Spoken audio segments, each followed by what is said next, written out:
Good evening, everyone. Hope you're having a great time so far.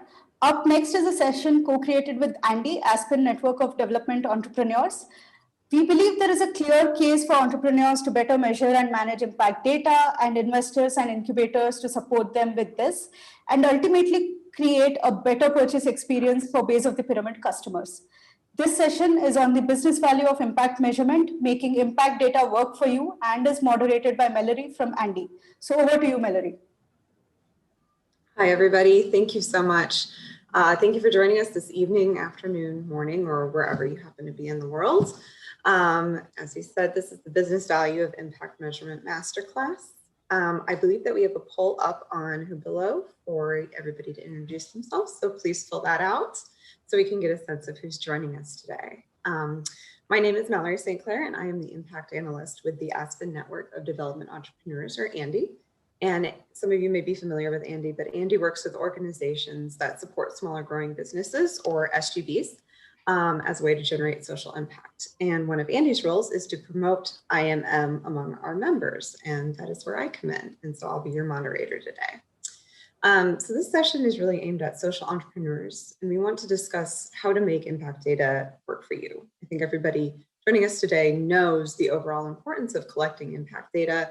However, the majority of impact investors and foundations struggle to collect quality impact data that they can use to make decisions. And from entrepreneurs, frequently organizations can be a little bit constrained in their capacity to collect IMM and implement it in a systematic way. So we're joined today here by Tanuja Kate of Villgro, Vestal Desand of Blackboard Radio, and Prashant Maheshwari of 60 Decibels.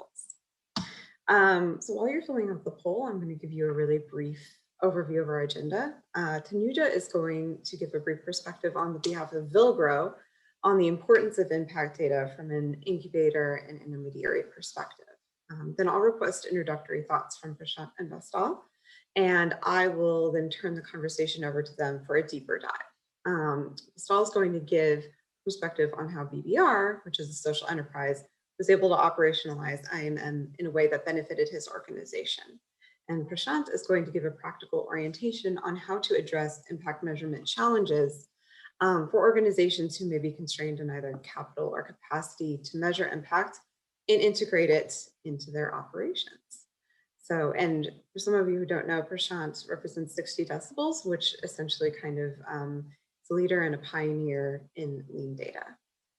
So, do we have the results of the poll in, or are people still filling it out? People are just filling it out, Mallory. I'll put it in the chat as soon as I get the results. Thank you. Just to give some other introductory thoughts around IMM, Jen, overall, impact measurement and management, we agree that it's essential, but it can also be quite rigorous or difficult to implement. Overall, when I advise intermediaries and social enterprises and accelerators on IMM, I try to come with the philosophy that impact measurement, monitoring and evaluation, or however you want to call it, is only as helpful as your ability to operationalize and utilize the data is. So whatever you're measuring, whatever you're managing, you need to be able to use it to improve your programs and improve your operations. So that's kind of the orientation that I'm hoping that we can go into this session today. With that being said, I will turn it over to Tanuja to give Villgro's perspective as an intermediary on the importance of IMM.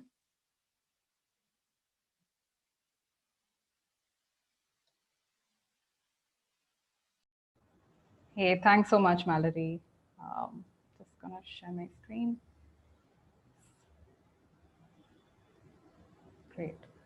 So yeah, really thrilled to be here today. So as Villgro's monitoring and evaluation manager, impact data is pretty much what I kind of eat and sleep. So it's really great to be sharing this with everyone today. So what I thought is that, as Mallory mentioned, I would want to bring in the view of Villgro as a funder and intermediary, since we not only have an impact mandate ourselves, but we also are supporting enterprises in becoming sustainable and scalable, of which measurement is a critical aspect where we have to do capacity building. But what does impact actually mean, right, for us? So we look at three types of impact, as you can see here. The first is, of course, social, which includes either individuals or organizations who are at the base of the pyramid or enabling access to those at the base of the pyramid.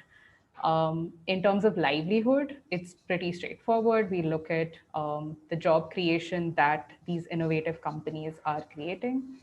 And in terms of the environment, there are a bunch of metrics here. We look at CO2 emissions, we look at food wastage, loss reduction, and various things. And of course, what is important is that we look at these in disaggregated by gender and geography. Because of course, it's important to also keep a check on how inclusive your impact is. This is just to give you sort of a glimpse of what sort of metrics we look at, because while we do aggregate the metrics, since each of our companies have such unique innovative models, we also have to create customized metrics. So we're aligned with the UN SDGs, which of course I'm sure a lot of you would be familiar with, as well as IRIS Plus, which is another global cross-sectoral framework. And we feel that the two of these, since they cover a wide variety of impact areas, that works well for our companies. Now, why do we measure this? So this is, of course, from our experience with our companies, but also with what we think are sort of 4 key reasons that any social enterprise should be measuring impact. The first, of course, is to fulfill a mandate of your funder, prospective investor, because of course, everyone has a specific impact mandate that they have to meet. So you should be aligned with that. The second, of course, is tracking progress, improving performance, the way you would track revenue, the same way impact is equally important. The third is, of course, capturing business value, which I will not talk about because that's what we're going to be covering in the session in detail. And of course, the fourth is communicating your impact data for marketing and fundraising needs, which is, again, very critical for early stage companies. Now, moving on to what exactly business value means. And there is a brilliant report by the Global Impact Investing Network on this, where they've defined business value as essentially anything that has either direct economic value, so that's improving sales, revenue, and so on, or indirectly influencing the long-term viability and sustainability of an organization. And their report also, shares a couple of interesting case studies. So definitely do have a look at that. And what I wanted to do is just share a few examples of how we do this at Villgro. So essentially, this is a more deeper measurement, right, of impact. So while on one hand, we're aggregating a lot of metrics across companies, for deeper measurement, you do need to go on ground and talk to the customers and do surveys. And you can read about these as well in our impact report of 2020, but maybe I'll just talk about one of them, right? Krimanshi. So Krimanshi is basically one of our agribusiness enterprises, which creates affordable, highly nutritious cattle feed from upcycled fruit and vegetable waste. And essentially what we found is, so we did a survey where we spoke to some farmers as well as distributors in Rajasthan who have been using the feed, and the distributors who've been providing it. And the one feedback that farmers gave is that they don't need to go take their cows to the vet as often. Their cows are not falling sick. So that they have experienced a reduction in veterinary costs. And the feedback that the distributors gave, they are the ones who Krimanshi circulates the product in Rajasthan to the farmers, that they typically use smell and touch to differentiate Krimanshi feed from other brands. And essentially, these 2 points were something that while Krimanshi was aware of, they weren't really, emphasizing it in any of their collaterals or their material.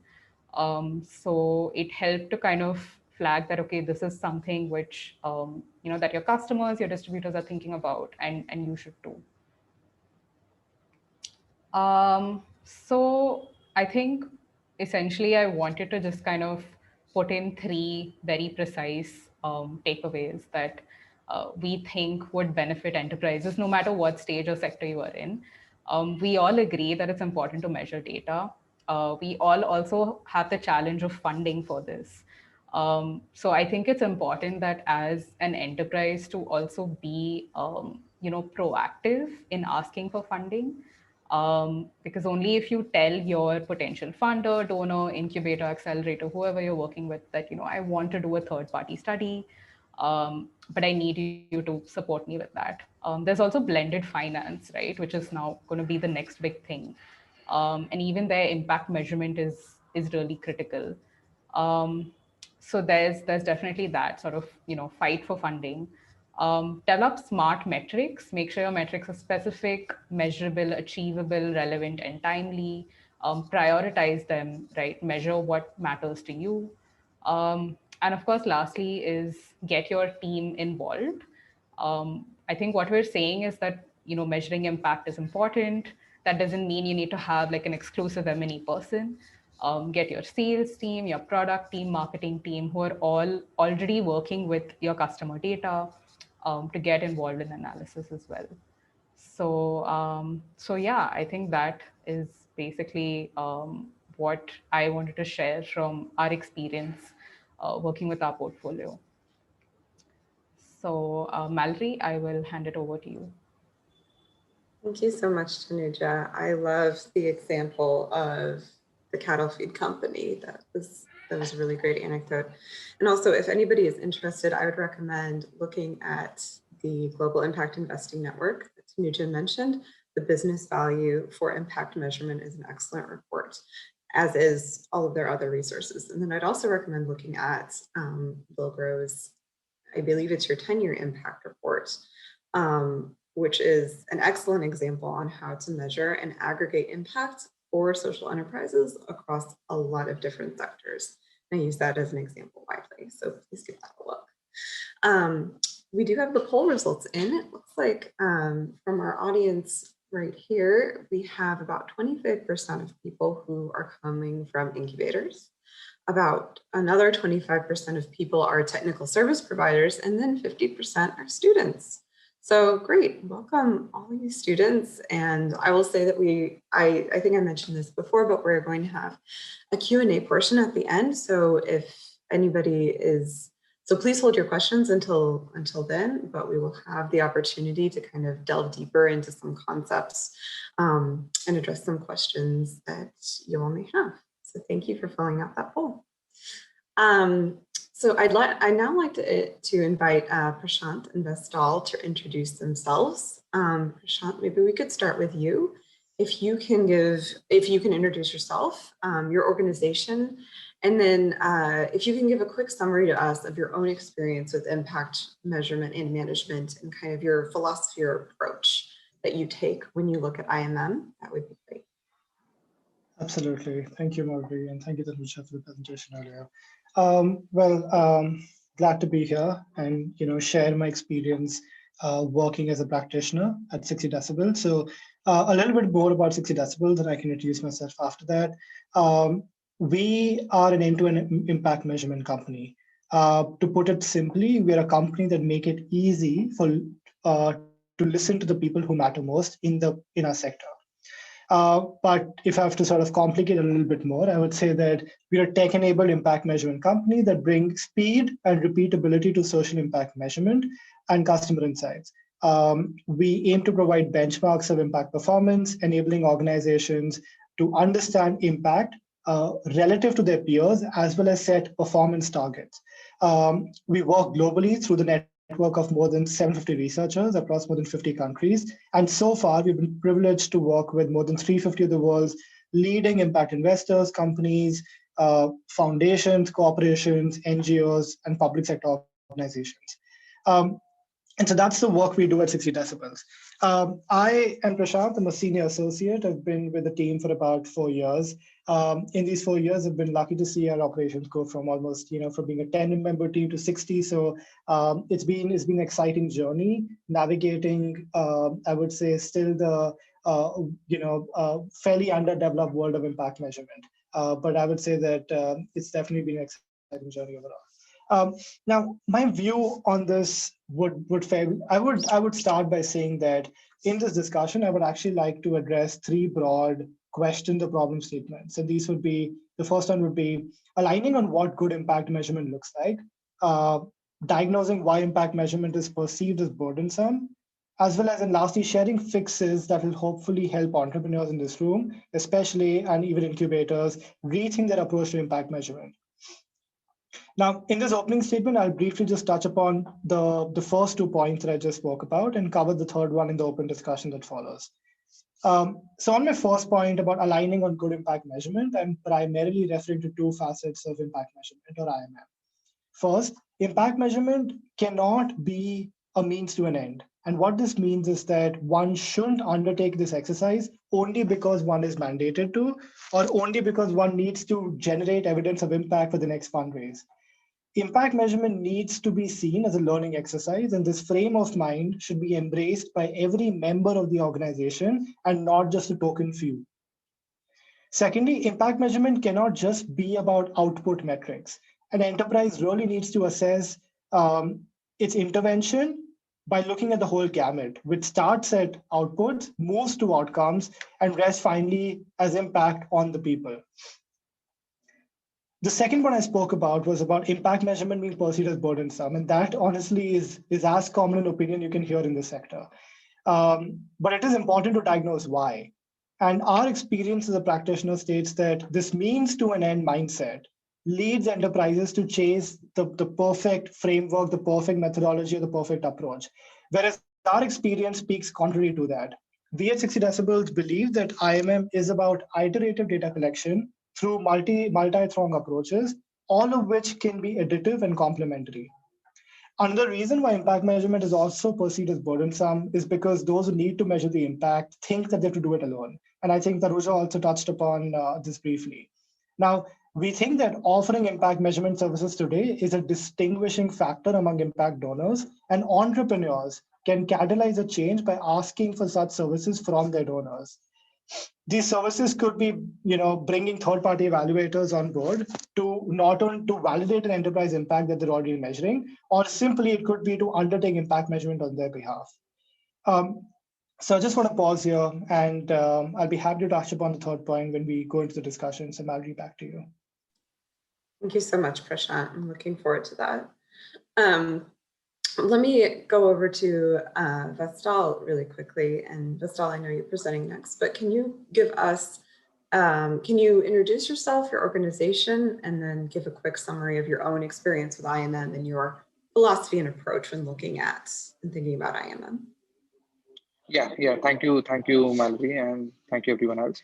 So my name is Vatsal, and I run this company called Blackboard Radio.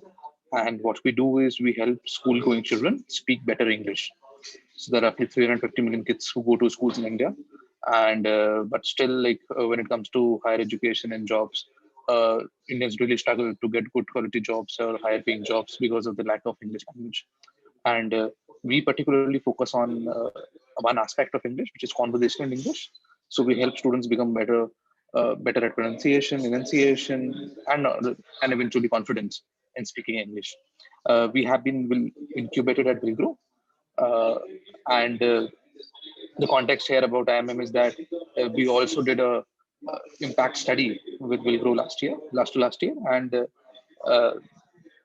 I would like to share in the coming few minutes more experience about what was the background behind that study, why that study was helpful to us, and what have we learned from it. That's us. Thank you so much, Vestal. I will give it over to you to kind of give us your in-depth presentation. And I will say for all of our attendees, if you have questions, please put them in the chat on your Hubilo platform, and then we will get those communicated to us. and we will address them all at the end in our Q&A session. So, Vastal, please go ahead. Yeah. Thank you, Madhu.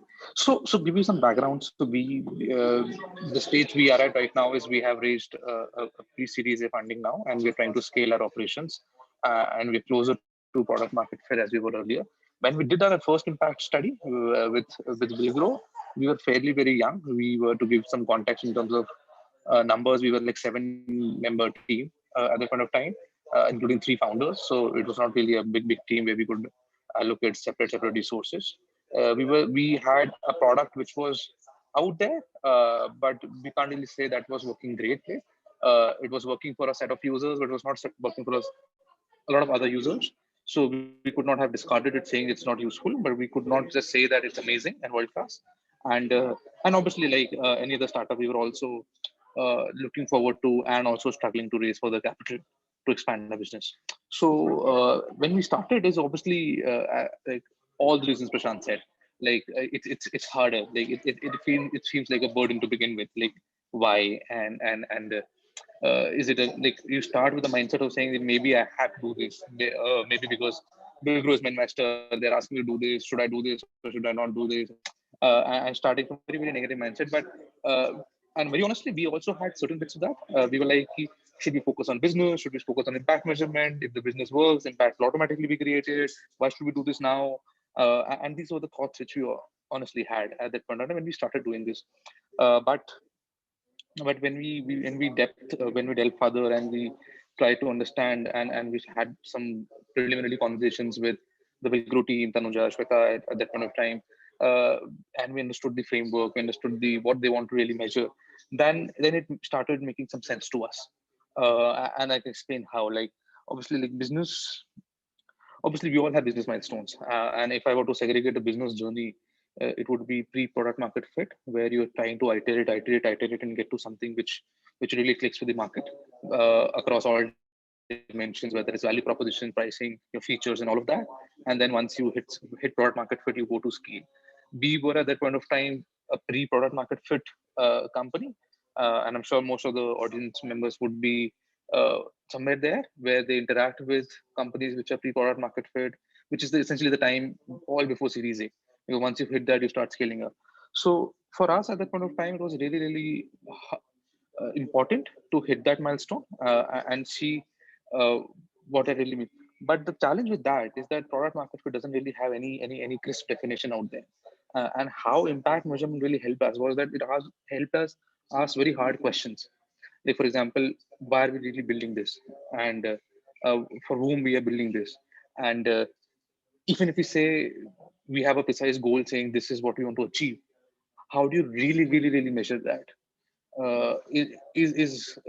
For how many people, for instance, if I say learning outcomes, like what does learning outcome really mean?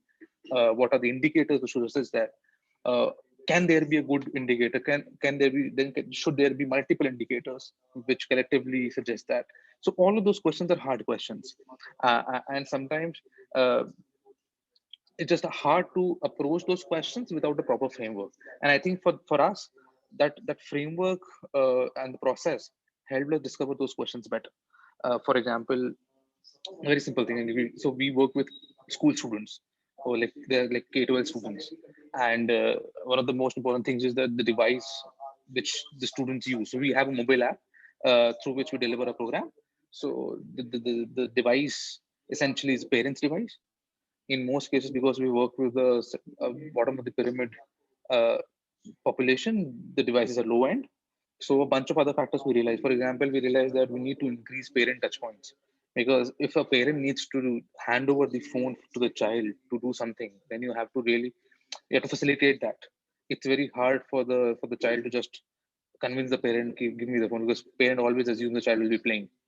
uh, then so that's one example. So there is retention. So what we really tracked was engagement of the child with the app. The most straightforward was essentially measuring just the minutes of engagement which you have, but what kind of engagement, what kind of thing. So those things really help. And also, like, the process to actually come to these kind of indicators and metrics, we delved into like tens of other metrics first. And by virtue of that, two things happened. A, we got sense of more more insight into our own business. And so you start looking at metrics which you otherwise will not. And sometimes when you look at data, it actually hits you more, where you realize, oh, I never looked at it that way, or maybe this is helpful. Second is you set a process for capturing data. I would not say that like it now what we do in a company is like we don't just call it like impact data. It's just data, and you have to make sense of it. And impact data, it's obviously because whatever you do, it's trying to add some term value. Because if you generate value in people's life, then only you have a real business out there. Audience can be different in whose life you want to generate that value, but impact data essentially so we just don't call it impact data anymore. We just call it as like it's a data framework which we have, and whatever we do, we need to understand that clearly, need to have metrics to identify if we're progressing or not progressing, or what indicators suggest what. So I think those things really help us. So I can go deeper into like more on the planning and the execution and what we do now, depending on how I want to take this further, Mallory. Can we get a time check? Can Vestal go a little bit deeper into his experiences?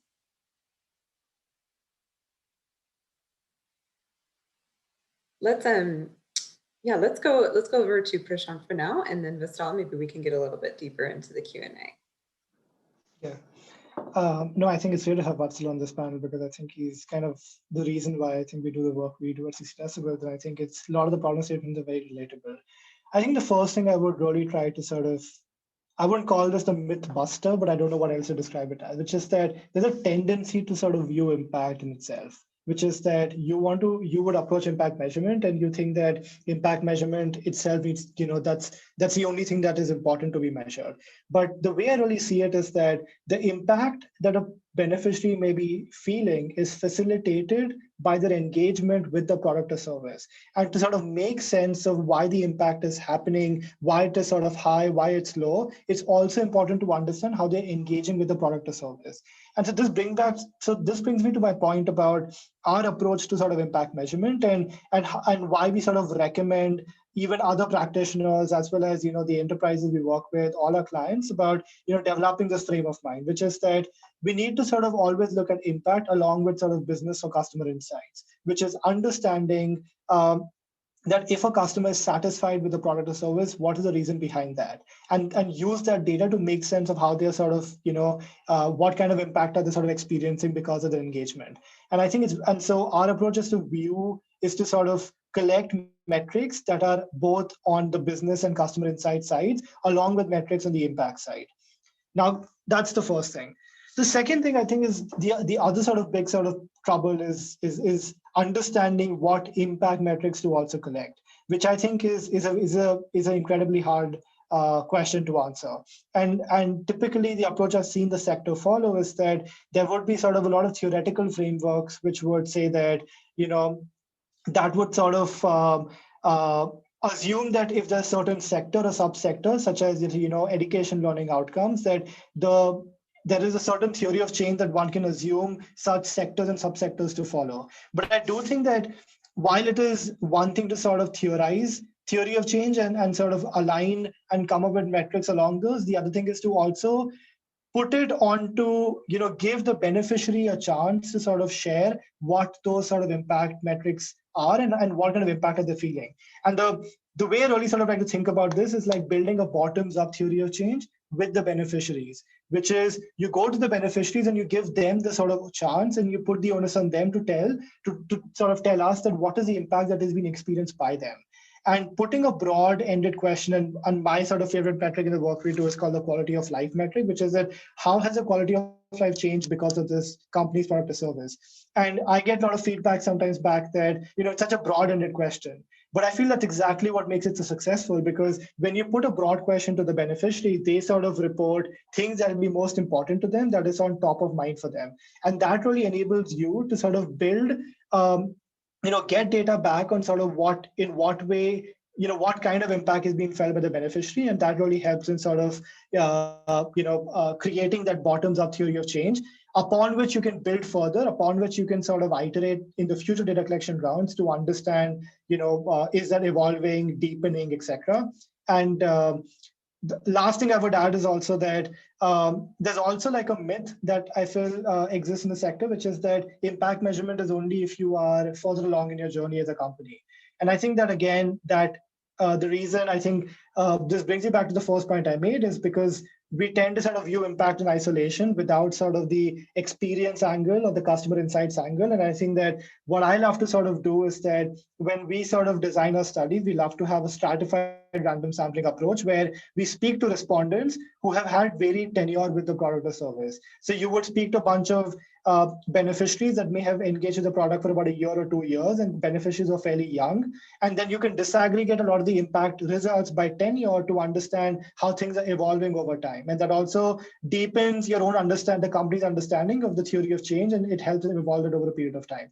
And so those I think those are the 3 points I want to sort of talk about now, and I think something for us to sort of mull upon further. Thank you so much, Prashant. We do still have a little bit of time. Could you talk a little bit about how a social enterprise that might be very new or might be capacity or capital constrained do useful IMM that is perhaps lean or very light touch, or think about how to do that? Because I think for some people, IMM can be very scary or very overwhelming because they think, oh, we need to do, say, a third-party impact study or a randomized control trial. And I think that some people let perfection get in the way of good, right? So could you give some advice on that? Definitely. I think that this kinds of, brings me back to Vatsal's point earlier, which is that I think it needs to be approached from bite-sized sort of, learning outcomes, which is what is it you want to understand. And the way I like to think about is that enterprises should sort of push themselves to think about the questions they wish to answer. And some of those questions could be like, who is the beneficiary that we are trying to sort of impact? Are my beneficiaries gaining access to a product or service for the first time ever? Do my beneficiaries think that there are other alternatives in the market? And I feel like there are very easy ways to integrate this into some of the existing sort of channels within the company. You could, to understand beneficiary profile, there's a very well-known tool called the Poverty Probability Index, which has been sort of pushed forth by Grameen Foundation and now sort of taken over by IPA. And those are a set of questions to understand the beneficiary profile. And there could be ways in which the company integrates like those questions in their engagement channels with the beneficiary to understand some of those questions. And I feel like there is overall, I would say that the mindset should be to break it down into bite-sized questions that you can answer, and you can sort of deploy those questions through varied channels in the company to sort of understand different things like value proposition, first-time access to alternatives, beneficiary profile, etc. Thank you so much. Vistal, do you have any thoughts about about this and how to make it more manageable if an organization is capacity or capital constrained? Yeah, I think Prashant mentioned a few points. I think it's very important to have, and when you're a small team, your resource constraint, time constraint, money constraint, all sorts of constraints you have. So what my belief is now is that if you, as a founder of an early stage company or running a small company, you can only focus on a few things at a time. Unless this becomes a priority for you, you will not do it, no matter what else happens. And how we thought essentially was to make it as a core of it. So, for example, for us, as Prashant mentioned in the earlier point, that what does the beneficiary want? For us, it helped us in a way answer a lot of questions. For example, when you talk to beneficiaries, you understand that if you ask them open-ended questions, they answer something which you are not expecting, and that actually gives you a feedback loop back, which helps us revise our messaging, for that matter, sometimes, and also add features. So once you understand all of this, you prioritize that. Once you do that, you also have to understand another thing, which is that it will not be perfect. And if I look back and say how we collected data, I think right now we are much more advanced and technical about it. We have like loads of data. We have automated systems, and we capture ton of data right now. If I were to compare my past with today, it would just terribly fail. But at that point of time, that was very useful. So it should not. It's not about. I would not say it's an end in itself. It's an impact. measurement and management is a process you have to set up. It's not like a task which you can check off. So once you do that, it becomes slightly easy. And like everything else in startup, it's an iterative process. Even if you like measure 3 points and just iterate over that, it's good. And adding to my first point itself, like uh, a lot of times founders don't understand that we think about raising capital and growing fast as a next milestone for business. Uh, and for that, like the customers have to like you, your investors have to see you worthy enough. And if you ask hard questions, and if you really measure that, you will improve faster and actually will take you forward towards the first thing. So I think yes, we have to understand that this is important. We have to internalize that, then start very small, and also take help from people. For example, like I remember Tanuj also going and like Shweta going to like the school in HSR and actually going and asking questions for us. So we said we don't have the time. Can you please do it for us? So I have to be blatantly shameless to ask for help, and if you ask enough, some people really help. So that it's just like entrepreneur struggle you could do. So, That's great. And if I can just add here, I think also with, because at Villgro, I think we face this issue in the sense that we have to do this across a portfolio, right? And what I mentioned about aggregating, that really helps. So start small, as both, Vatsal and Prashant mentioned, and look at whatever you can do consistently, right? So there's always those one or two metrics. Maybe it's, something about the profile, gender, age, geography, right? These are very easy. And as long as you know that you can get this consistently each month, I think that is a great place to start, right? Because that is how then you can actually compare performance. So probably starting there and then maybe doing a check, right, every 6 months that, okay, can I still consistently measure this? Do I need to kind of relook at, what I'm doing and change the metrics as well? Thank you, Tanuja. Thank you all so much. So we are going to move into the more interactive and Q&A portion of this session now. We are going to be launching a Mentimeter presentation to get attendee responses on 2 questions. So the first one is, what is the biggest challenge you face when measuring the impact of your enterprise? And then the second question is, how have you been able to use impact data to generate business value for your enterprise? And those instructions should be coming up on your screen pretty soon. Just give me a minute, Mallory, I'm just getting that up.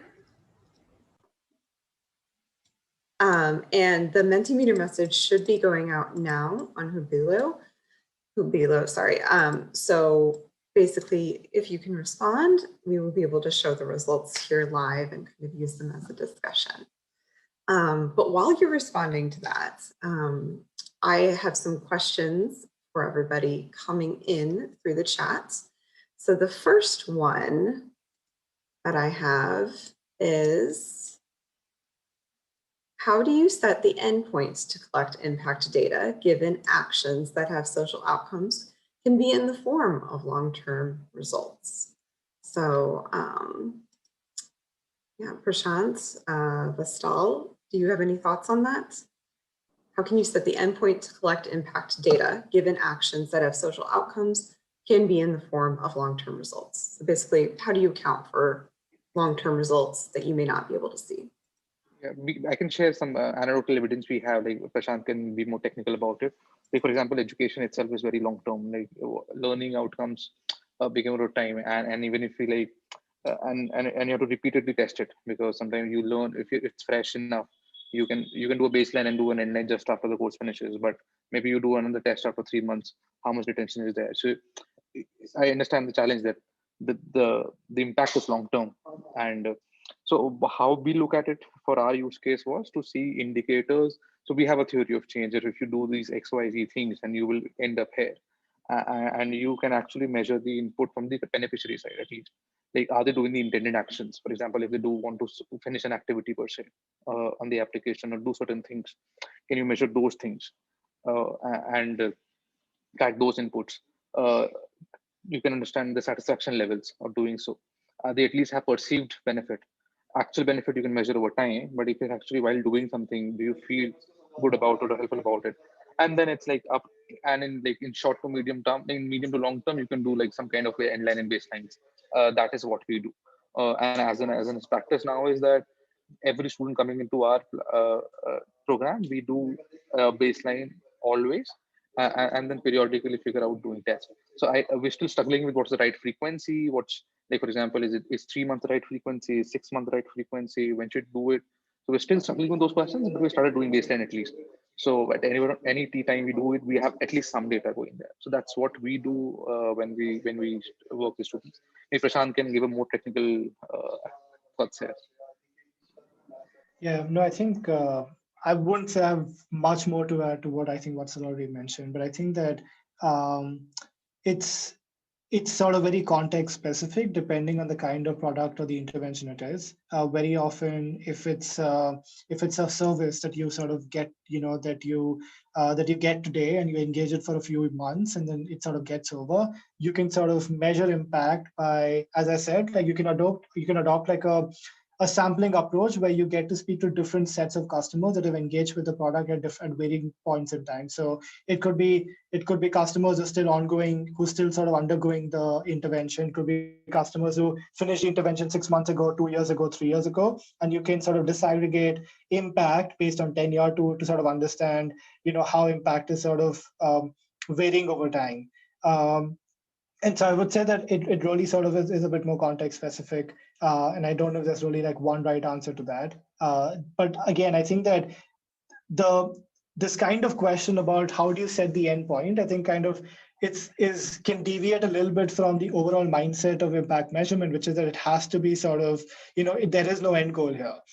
You can't work towards just one end goal. It has to be sort of iterative. You have to trust the process to sort of, give you reactions on which you can act over a period of time to maximize the impact.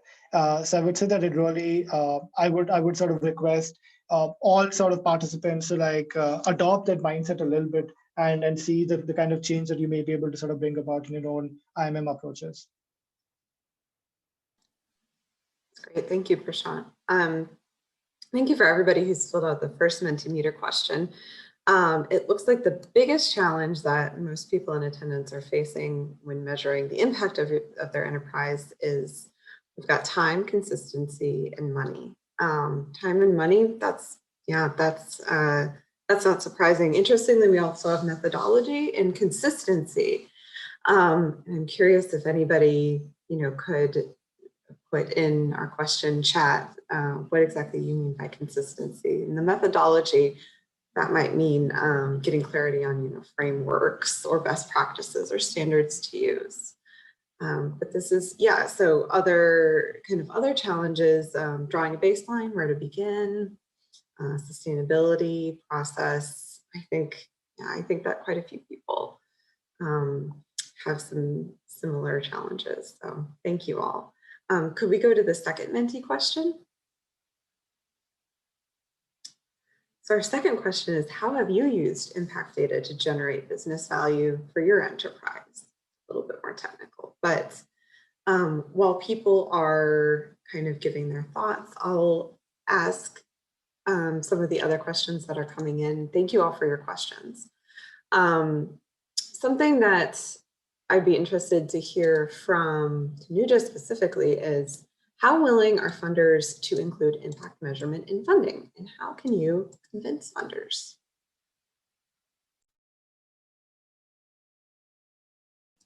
You're muted.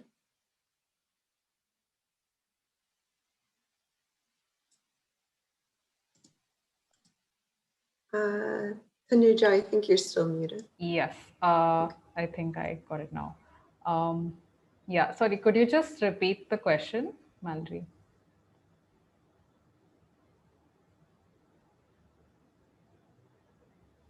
Mallory, I think you're muted now. You think we'd be used to this? Sorry. So the question was, how willing are funders to include impact measurement in funding, and how can you convince them? Mm-hmm. Right. So I think, of course, from Villgro's view, definitely, because we're sort of very pro capacity building for measurement. We do consciously sort of allocate funds for this. But I think definitely the kind of the awareness, the savviness of funders, investors is really growing, right, in this space. And I think there was this report by Jin on, the state of measurement, which shows that, 90% of impact investors, incubators and so on, do want to collect sort of consistent data. And so I think, yeah, definitely there is the interest to get this data from companies. There's also been sort of a growth now in the terms of the different methods and frameworks, right, which have come about. So apart from IRIS SDGs, there are, I think, a couple of other, global frameworks as well, which, have come about, as well as the need to kind of customize frameworks. So, definitely there is sort of a better sense. But I guess the issue is more of that is maybe the quantum of budgeting, right, that's given is typically lesser in comparison to, say, the other budget heads, right? So which could be, say, either seed funding or the funding provided for any other technical assistance. So M&E typically gets sort of the smallest portion, of that cheese of funding. And I think this is where, the entrepreneur demanding it and asking for it becomes critical.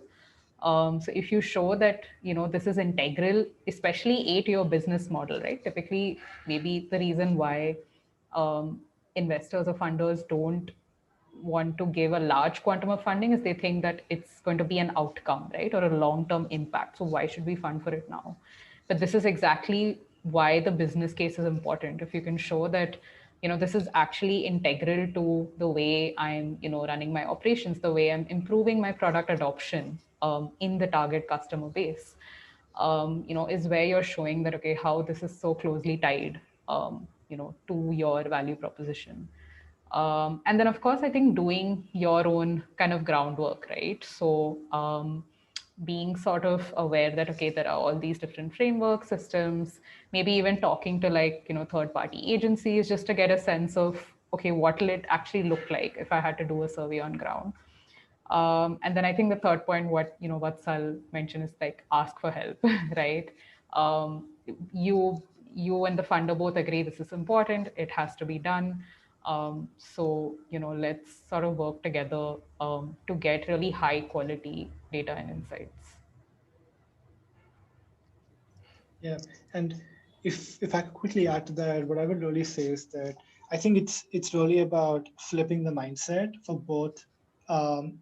For the enterprise, they should almost sort of think of it as R&D in terms of like how this can like really generate learning, so how it can improve the company's operation. And I see that a lot of the responses that are coming in are sort of talking a little bit about how it's helping them improve their understanding of the beneficiaries, and it sort of has direct bearing on the operations, which is exactly, I think, the kind of language need to be sort of using. And I think that even for portfolio, even for sort of funds, I think it sort of comes into play in terms of how they can sort of better manage their portfolio, having data back insights on how the companies are themselves doing.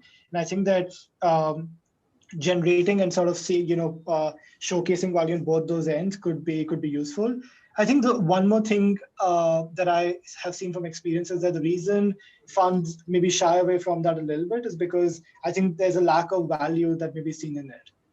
And so therefore, as the space is sort of becoming more and more mature, as Tanuja said, like enterprises could sort of go to their donors with the kind of third-party agency they want to work with and suggest that, would you be willing to set aside funds for us to pay for like, an impact measurement offering, that's done by the third party. So I think that all of those sort of, it has to be like both a bottoms up sort of, effort as well as top down to sort of really make things happen.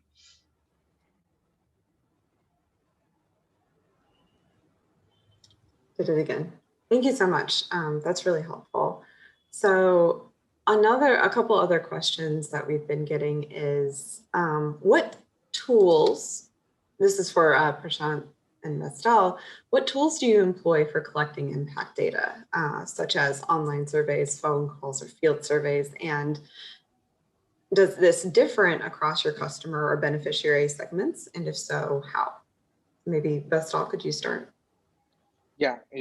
Uh, so, so we're a technology-driven business, so we have a mobile app. So it's slightly easier for us to capture a lot of data on the device itself. So there's a lot of analytics tools which you can use. Google Analytics being very simple. Firebase, it's again free. Then there are Mixpanel and a bunch of analytics tools you can get. The question there is like, how do you set it up and what do you really track rather than the tool itself? But beyond that, I think what we also try to do was, even when we had users across the country, we were in Bangalore and we made a sure to actually interact with users directly in person also. And whenever we used to travel, ask questions, because in-person, offline touch points are very important. I think you can't do that repeatedly and you can't do that at scale, obviously due to logistics and cost involved in that. But even like speaking to like 10 customers directly is immensely helpful. And now what we do is, since after COVID, what we have done is that we do weekly phone calls. Uh, so no matter what the base of total users or customers or beneficiaries is, doing like maybe like just 10 calls a week just hooks you to the ground. And maybe the data is not statistically significant, but what we realize is that sometimes what like the analytics data is telling you, the story is actually, you get a better story out of it once you talk to some users. You can't really say statistically this, you can make a decision based on just phone calls, but it helps you think, and more than just anything else, it just helps you keep grounded. Just understanding the tone and the voice of your customers or users, it just helps you understand how they're feeling and everything. So yeah, there's a lot of analytics tool out there. I'm to Mixpanel, Google Analytics, Firebase, which you can just insert in your device if you have a technology-driven business. Any sort of like it's web-based or a mobile-based, whatever it is.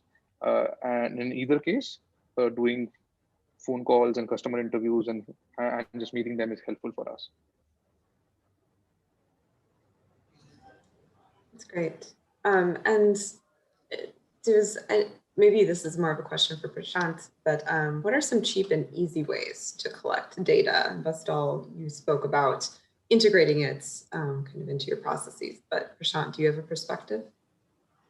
Yeah, well, at 60 decibels, some of the reasons that stood out earlier about why the biggest challenges around IMM is around time and cost. And to exactly optimize for that, 60 decibels we only leverage remote surveying technologies. And so we don't do in-person surveying. We only sort of use surveys over phone primarily. But in addition, we're also sort of using SMS and IVR as other ways of collecting data from the beneficiaries.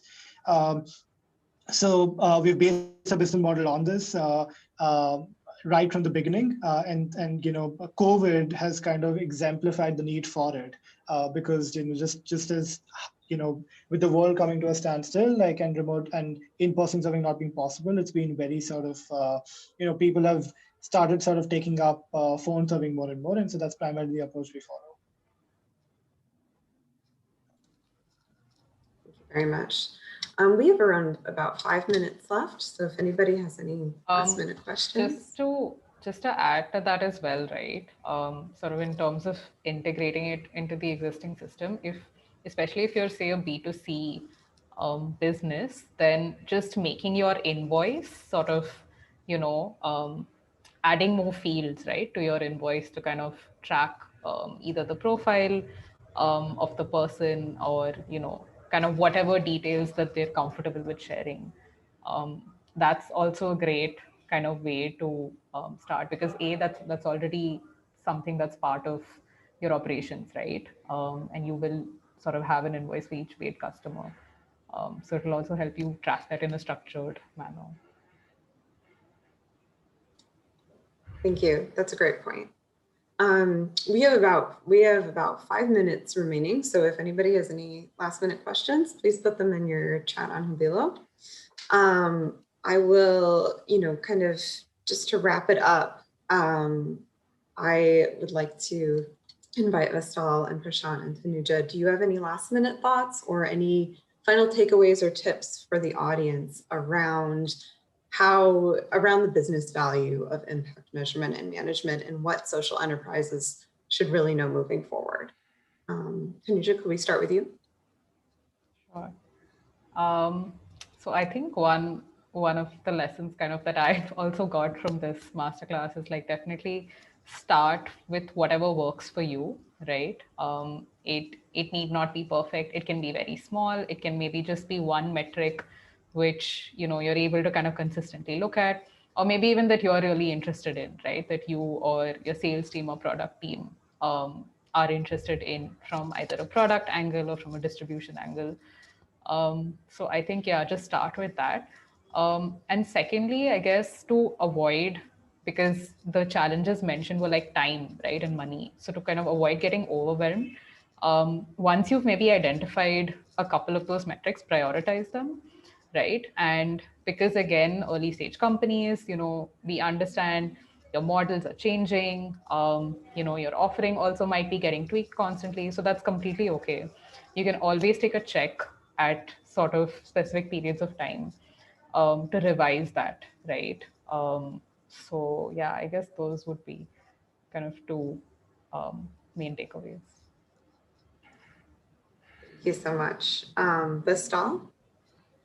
Yeah, so for us, I think, so as Tanuja said, the product is a very iterative function in an early stage startup. If you insert IMM as one of the core feedback loops for product, it really helps us define the product roadmap better, and it worked for us before. And also now, where we are when we're trying to scale it up, it's also actually giving us a lot of feedback on the go-to-market strategy. For example, as we learned that maybe we target more parents now first and then students. So as soon as you learn better, it gives you a feedback loop for whatever core functions you have. And depending on what you aggressively measure, either a roadmap, GTM, defining value proposition, refining your messaging, it's a very useful feedback loop for it. So that I believe is the biggest business value. Thank you so much. Prashant? What I would say is that I think it's important to embrace it as almost R&D.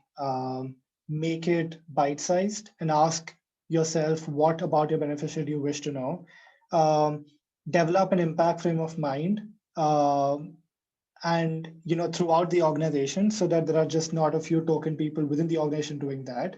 And lastly, reach out for help. I think the onus of sort of making this happen has to be sort of multi-stakeholder, and different people in the ecosystem can sort of make this happen. So definitely sort of ask for help and sort of reach out to more individuals.